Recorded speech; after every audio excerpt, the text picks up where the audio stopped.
Assalamualaikum warahmatullahi wabarakatuh. Hai para pencinta catur dan para caturmania, selamat datang kembali di Legenda Catur Dunia. Turnamen Tata Steel sudah memasuki putaran ke-9 tadi malam kawan, dan berikut hasil game-gamenya. Magnus Carlsen, Fabiano Caruana, Anies Giri memetik kemenangan tadi malam, dan sisa permainan pemain lainnya hasilnya remis. Dengan demikian, klasemen pun juga berubah kedudukannya hingga putaran ke-9 tadi malam. Untuk game yang akan kita ulas ini adalah permainan dari Ladislav Wojtaszek versus Fabiano Caruana. Saya pilih game Fabi ini kawan-kawan ketimbang Magnus Carlsen karena permainan Magnus Carlsen tadi malam masih cukup monoton untuk dibahas. Seperti biasa, Magnus Carlsen dengan gaya jual belinya dan hanya mengandalkan permainan babak akhir. Jadi saya pilih game Fabiano Caruana ini, yang nantinya kawan-kawan akan disajikan permainan-permainan yang atraktif oleh Fabiano Caruana. Oke, kita langsung saja ke permainannya kawan. Di sini Fabiano Caruana memegang hitam kawan dan lawannya Ladislav Wojtaszek memegang putih mengawali permainan dengan pembukaan Inggris pion C4. Kuda F6 balas Caruana, kuda F3, pion D6, pion D4, dan Caruana bermain dengan Kings Indian Defense, pion G6. Dan Ladislav pun melanjutkan dengan kuda C3, gajah hitam G7, pion E4, Fabiano rokade pendek, dan putih atau Ladislav melanjutkan pengembangan gajah ke E2. Selanjutnya Fabi memainkan pion E5, menantang pion pusat putih. Mungkin kawan-kawan seringkali jika memegang putih di posisi ini, biasanya akan memainkan pion D5 yang akan mentransposisi ke variasi Petrosian System.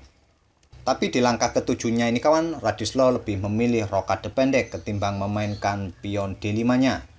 Dan Fabi langsung merespon dengan gajah ke G4. Variasi gajah G4 ini jarang sekali dimainkan di level atas kawan. Seringkali hitam memainkan variasi kuda ke C6 ataupun kuda ke D7 sebagai kelanjutan di langkah ketujuhnya di permainan Kings Indian Defense. Sedangkan di sini Fabiano memainkan gajahnya ke G4. Mungkin sementara ini terlihat gajah ini sedang mengincar kuda F3 ini kawan-kawan.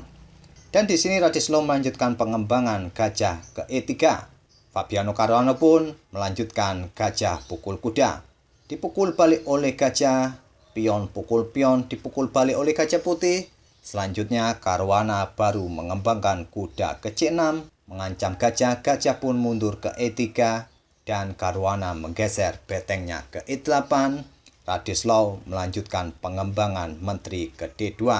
Langkah ini mungkin bertujuan untuk mendukung gajahnya untuk bertarung dengan gajah petak gelap hitam ataupun mempersiapkan betengnya untuk digeser ke D1 di langkah-langkah berikutnya. Dan di sini kawan, Fabiano melanjutkan langkah kuda ke D7. Membuka diagonal petak gelap bagi gajah untuk mengontrol petak-petak gelap ini.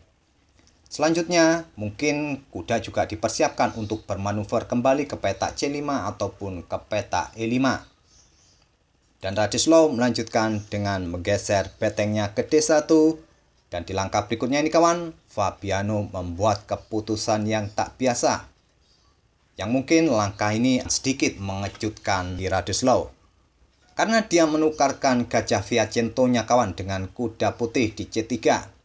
Yang seperti kita tahu dalam permainan Viacento biasanya pemain akan mempertahankan sampai akhir gajahnya ini. Tapi tidak dengan Fabi kawan, menukarkan langsung di langkah ke-13-nya dengan kuda putih. Dipukul balik oleh menteri putih dan Fabi melanjutkan menterinya ke F6, menantang pertukaran menteri.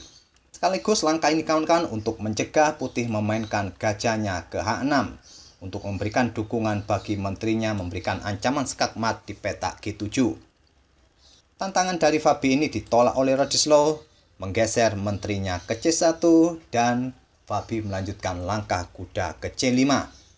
Memberikan sedikit tekanan pada pion pusat putih di backup oleh menteri ke B1. Dengan menggeser menterinya kawan-kawan, selain untuk melindungi pionnya, mungkin juga mempersiapkan pionnya untuk didorong mengancam kuda. Fabi melanjutkan dengan menteri ke E6. Kembali memberikan tekanan pion pusat E4 serta memberikan ancaman pada pion C4. Tidak mungkin salah satu pion ini dipertahankan, kawan. Jadi Ladislaw menggeser betengnya ke E1, melepaskan pionnya C4 untuk dipukul Menteri Hitam, dan Ladislaw melanjutkan pion B3 mengancam Menteri. Dengan melangkahkan pion ke B3 ini, Putih sedang menyiapkan peta B2 bagi gajahnya di langkah-langkah berikutnya untuk memberikan kontrol penuh pada diagonal panjang gelap ini, kawan. Dan Fabi menggeser menterinya ke C3, Gajah Putih D2 mengancam Menteri, Menteri kembali ke F6, Gajah Putih ke C1 bersiap menempati peta B2 di langkah berikutnya. Di sini Fabi merespon dengan pion H5. Membuka ruang lebih bagi raja, atau mungkin juga pion ini akan tetap didorong di langkah-langkah berikutnya, selanjutnya akan diikuti pion di lajur G. Dan Ladislaw melanjutkan rencananya dengan Gajah B2 mengancam Menteri ditutup oleh kuda.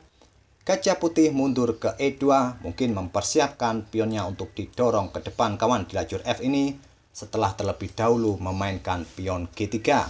Langsung dihadang oleh Fabiano Caruana rencana ini dengan pion H4 untuk mengontrol peta G3, dan Ladislaw menggeser Menteri ke C1, memberikan dukungan bagi pionnya di lajur F ini untuk didorong ke depan. Dan sekali lagi Fabiano menggagalkan rencana ini dengan pion G5. Gajah Putih ke B5 mengancam beteng, beteng naik ke E7, beteng putih naik ke E3, dan Menteri Hitam digeser ke G6. Kembali menekan pion pusat E4, kawan, juga mungkin akan memberikan dukungan bagi pionnya untuk didorong ke depan. Langkah ini langsung direspon oleh Putih, memainkan gajahnya mundur ke E2. Fabiano menggeser betengnya ke E8, Menteri Putih ke C2, kuda hitam ke E6, yang mungkin akan bermanuver kembali ke peta F4 di langkah berikutnya. Dan Ladislaw melanjutkan dengan pion F3 untuk memperkuat pion pusatnya. Tapi dengan melangkahkan pion F3 ini, kawan, kuda hitam mempunyai tempat yang cukup nyaman di peta F4. Dan Ladislaw menarik mundur gajahnya ke F1 untuk memberikan backup lebih pada pion G2. Fabiano melanjutkan dengan pion C6.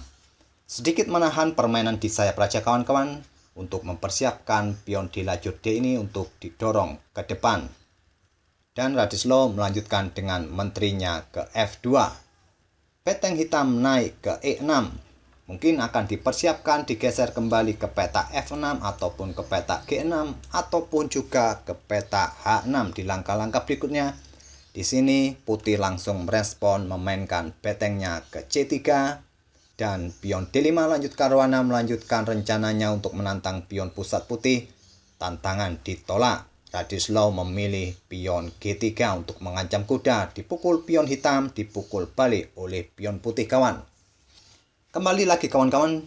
Di langkah berikutnya ini, Caruana membuat keputusan yang cukup menarik. Mengorbankan kudanya, dia lebih memilih pukul pion E4. Pengorbanan diterima, kawan, pion pukul kuda. Dipukul balik oleh pion hitam skak, ditutup dengan menteri. Jika di posisi ini, kawan, raja bergeser ke H1, menteri hitam akan skak di H7. Jika ditutup dengan menteri, beteng hitam akan digeser ke H6, menteri putih pun akan jatuh. Oleh karena itu di posisi ini, Putih langsung menutupnya dengan menteri di G2, dan pertukaran menteri pun di langkah-langkah berikutnya sudah tidak bisa terhindarkan lagi. Tapi terlebih dahulu Caruana pukul pion F3. Coba lihat, kawan, dengan mengorbankan kudanya tadi, Hitam mendapatkan kompensasi 3 pion putih. Saya rasa sebuah kompensasi yang cukup bagi Hitam. Dan akhirnya Ladislaw memutuskan untuk bertukar menteri di langkah ke-36 ini. Untuk mengurangi tekanan-tekanan di sayap raja, dipukul balik oleh beteng hitam skak, raja ke H1. Jika raja bergeser ke F2, kawan, Hitam akan menggeser betengnya ke G3, nantinya akan diikuti oleh kuda ke peta G4 skakmat. Oleh karena itu, Ladislaw memilih menggeser rajanya ke H1. Dan di langkah berikutnya ini, kawan-kawan, jika Hitam menggeser rajanya ke peta G7 untuk memberikan jalan bagi beteng melakukan skak di peta H8, langkah ini bisa dicegah oleh Putih. Dengan beteng pukul pion F3, gajah serta beteng akan siap memblokade skak dari beteng hitam yang mungkin akan bergeser di H8. Kuda hitam tidak bisa pukul beteng ini kawan karena sudah kena pin oleh gajah putih. Oleh karena itu, di posisi ini, Fabiano Caruana hanya mendorong pionnya ke F2. Dan putih melanjutkan langkahnya dengan gajah ke H3 membuka akses bagi betengnya untuk memperkuat baris pertama ini. Dan Fabi di langkah berikutnya kawan-kawan memberikan langkah yang cukup cantik dengan pengorbanannya kuda ke C4. Tujuannya jelas membuka jalan bagi beteng untuk melakukan skak di peta E1. Jika pengorbanan kuda ditolak kawan, kuda ini juga siap pukul gajah di peta B2 ini. Pengorbanan pun diterima, beteng pukul kuda.